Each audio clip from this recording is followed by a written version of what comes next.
Welcome back. Continuing with day 9, we're going to graph f of x equals cotangent x this time. Recall tangent was sine over cosine. Cotangent's a reciprocal, so it's going to be cosine x over sine x. That's how we'll find the cotangent. We're going to make a table like we did earlier with this tangent.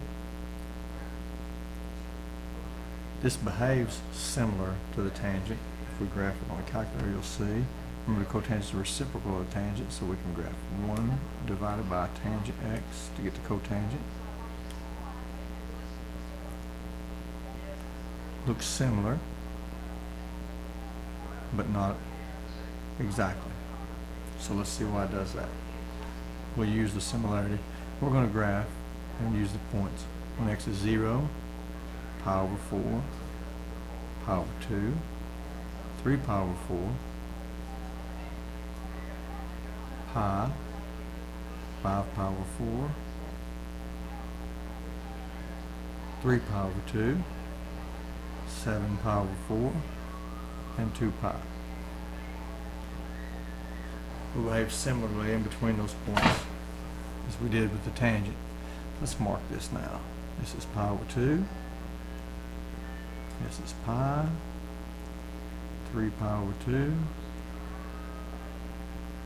2 pi. Let's see what happens here. We'll use our circle we did the other day, but you should still be doing one each day. Cotangent is cosine over sine. So at 0, it's 1 over 0. This cotangent will be undefined. We can't divide by 0. At pi over 4, square root 2 over 2 divided by square root 2 over 2 is going to be 1. At pi over 2, we're going to have 0 divided by 1. That's 0. At 3 pi over 4, negative square root 2 over 2 divided by square root 2 over 2, that's going to be negative 1.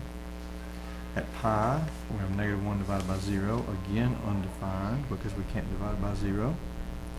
5 pi over 4, negative square root 2 over 2 divided by negative square root 2 over 2, that's going to make a positive 1. Square root 3 pi over 2, have 0 divided by negative 1, that's going to be 0 again. At 7 pi over 4, we have pi, square root 2 over 2 divided by negative square root 2 over 2, that's going to give me negative 1 again. And at 2 pi, we have 1 divided by 0, again undefined.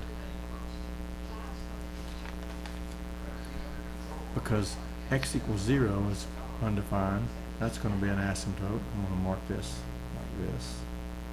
We'll mark this as 1. And negative 1.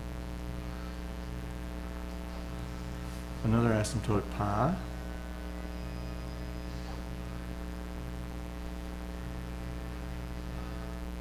And another asymptote at 2 pi.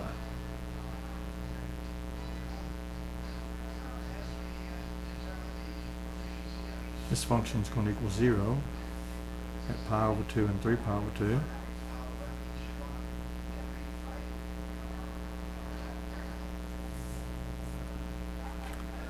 At pi over 4, the function is going to equal 1. And at 3 pi over 4, it's going to equal negative 1. And the graph will behave similar to where he saw the tangent behave. Over here, at 5 pi over 4, function is equal to 1. And at 7 pi over 4, it's equal to negative 1. And again, we'll see the function repeat this cycle. The length of one cycle before the function starts to repeat itself on the graph is from 0 to pi, or pi units. So the period is pi.